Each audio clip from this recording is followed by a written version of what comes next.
విరోధమేమైనా కలదని నీకు జ్ఞాపకం వచ్చిన ఎడల, నీకు ఆ వ్యక్తి మీద కోపం ఉన్నదని, ఏదైనా కలహం ఉన్నదని అట్లా అంటలేదు.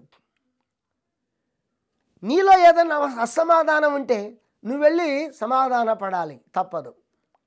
కాకుండా అవతల వ్యక్తికే నీ మీద కోపం ఉన్నట్లుగా నీకు తెలిస్తే అప్పుడు మనమేమనుకుంటాము? దయచేసి మీరు ఆలోచించండి. నా తప్పు కాదు కదా, నేనేమీ తప్పు చేయలేదు కదా, తప్పంతా అతనిదే కదా, ఏ కోణంలో చూసినా తొందరపడింది అతనే కదా, నోరు జారింది అతనే కదా, దెబ్బ వేసింది అతనే కదా, కీడు చేసింది ఆ వాళ్లే కదా, ఆమె కదా, నేనెందుకు క్షమాపణ అడగాలి అని ప్రభువారు చెప్పారు. ఈ లోతును మీరు అర్థం చేసుకోండి.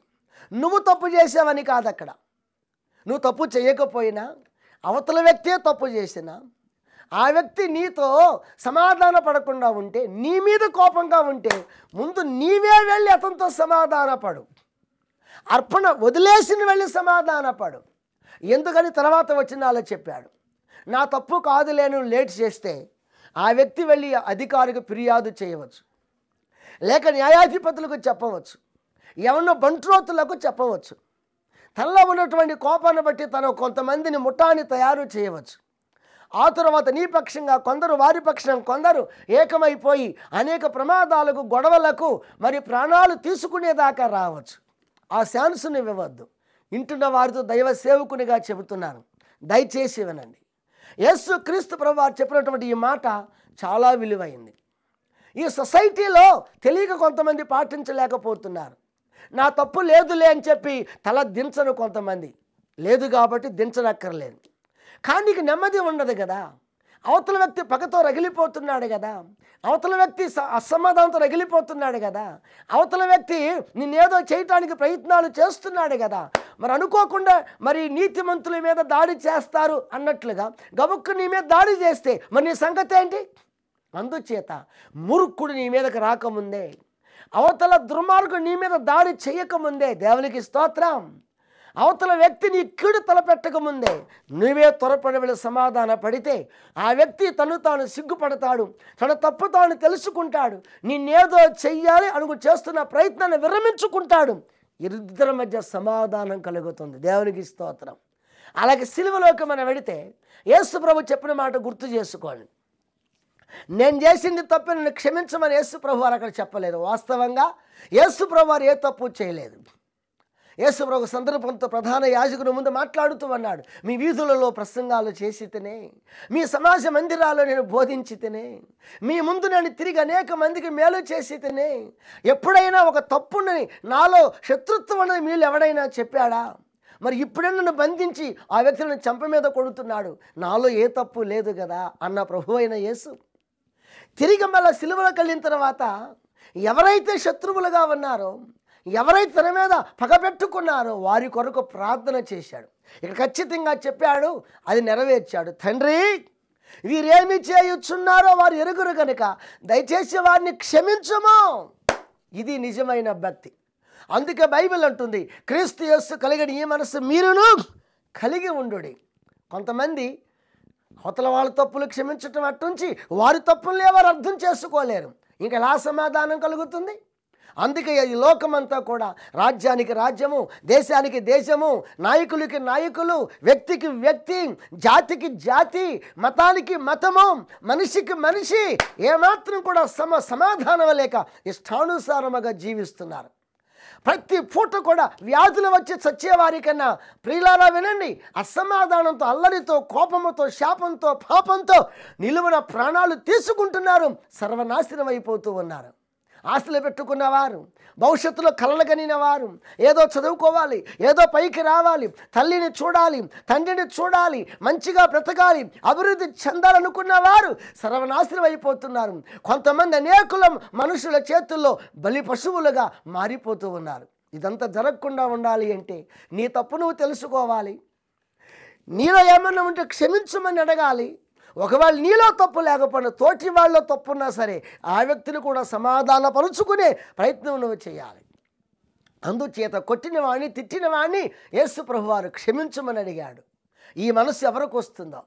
క్రైస్తవులే దీన్ని పాటించకపోతే ఈ లోకం గుణపాఠం నేర్పేవాడు, మేలు చేసేవాడు, మంచి నేర్పించేవాడు ఎవడూ లేడు. అందుకే బైబిల్ అంటుంది నువ్వు దీపానివి అని బైబిల్ చెబుతుంది. నీ వెలుగుతో వాళ్ళు వెలుగులోకి నడిపించాలి. నువ్వు పట్టణానివి అని ఇంతకుముందు ప్రసంగాల్లో చెప్పాం. నువ్వు వెలుగుచు అనేక మందిని వెలిగించాలి. దేవునికి స్తోత్రం. నువ్వు రగిలి అనేక మందిని రలికించాలి. నువ్వు నడుస్తూ అనేక మందిని నడిపించాలి. క్రీస్తుని ఎందుకు నమ్మావో, ఎందుకు జీవిస్తున్నావో, ఏమి చదువుతున్నావో, ఏమి నేర్చుకుంటున్నావో, ఏమి పాటిస్తున్నావో లోకానికి గొప్ప సాక్షివై నీవు ఉండాలి. దేవునికి స్తోత్రం. అందుచేత ఈ మాట వినాలి. యోహాను సువార్త 3వ అధ్యాయము 17వ వచనములో ఈ రీతిగా వ్రాయబడింది. లోకము తన కుమారునితో రక్షణ పొందుటకే గాని లోకమునకు తీర్పు తీర్చుటకు దేవుడు ఆయన లోకములోనికి పంపలేదు. ఎంత చక్కగా చెప్పాడు. క్రీస్తు తనను గూర్చి తాను మాట్లాడుతూ అంటున్నాడు. తీర్పు తీర్చే హక్కు ఆయనకు ఉంది, శిక్షించే హక్కు ఆయనకు ఉంది, నిందలు మోపే హక్కు ఆయనకు ఉంది, ప్రాణము పెట్టగలడు, ప్రాణము తీయగలడు. అయితే ఆయన అంటున్నాడు, నేను ఎవరి మీద తీర్పులు తీర్చడానికి రాలేదు, అభండాలు వేయటానికి రాలేదు, నేను పగ సాధించటానికి రాలేదు, ఈ లోకాన్ని రక్షించటానికే వచ్చాను, లోకాన్ని మంచి మార్గంలోకి తీసుకురావడానికే వచ్చాను.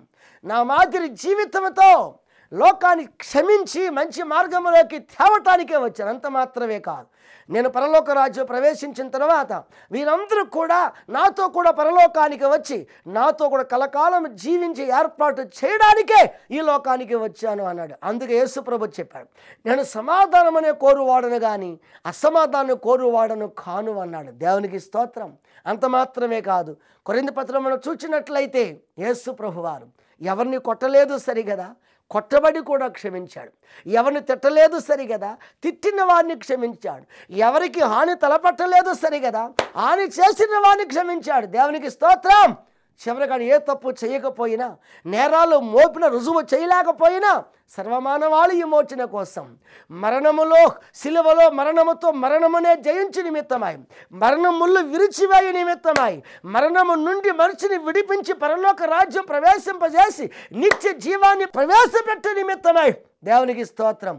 చివరికి తన ప్రాణమనే దారపోసి తానే ఈ లోకం కోసం మరణము చెందాడు. దేవునికి స్తోత్రం. హల్లెలూయా.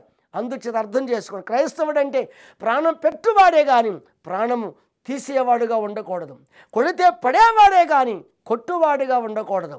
చెడితే సహించేవాడే కానీ ఎదురు దూషించేవాడుగా ఉండకూడదు. అందుచేలాగా ఉన్నట్లయితే మన క్రీస్తును మన మాదిరిగా తీసుకు ముందుకు వెళ్ళినట్లయితే నష్టమేమీ కలగదు, ఇబ్బంది ఏమీ లేదు. కాబట్టి ఈ విధానాన్ని పాటించుదాం. అరాచకాన్ని, అన్యాయాన్ని, హత్యలను ఆపుదాం. క్రీస్తులో సమాధానపడి సమాధానం కోరుకుంటూ లోకాన్ని మంచి మార్గం తీసుకోవచ్చు. క్రీస్తులో ముందుకు సాగుదాం. అటు కృప దేవుడు దయచేయునుగాక. తల వంచండి, ప్రార్థన చేసుకుందాం. తండ్రి, మీ నామమునకు స్తోత్రాలు.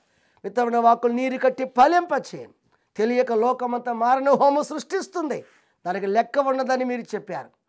అయితే తెలిసి కూడా మనం తప్పు చేస్తూ ఉంటే వారు అర్థం చేసుకొని ప్రభా దోషులకు ప్రతి దోషణ చేయకుండా వ్యర్థుడా అని, ద్రోహి అని రకరకాలుగా అనవసరంగా కోపపడి లేనిపోని వివాదాలకు దారితీసి నెమ్మది కోల్పోయి నెమ్మది లేకుండా చేసేవాళ్ళు ఎవరైనా ఉంటే ఇప్పుడు మీ మనసు కలిగి మీ సమాధానాన్ని కోరుకుంటూ మీ మనసుతో మీ ఆత్మకు వాక్యానికి లోబడి చక్కగా ముందుకు వెళ్ళగలటకు సహాయం చేయమని, కృప చూపుమని యేసు నామమున వేడుకొనుచున్నాము తండ్రి. ఆమేన్.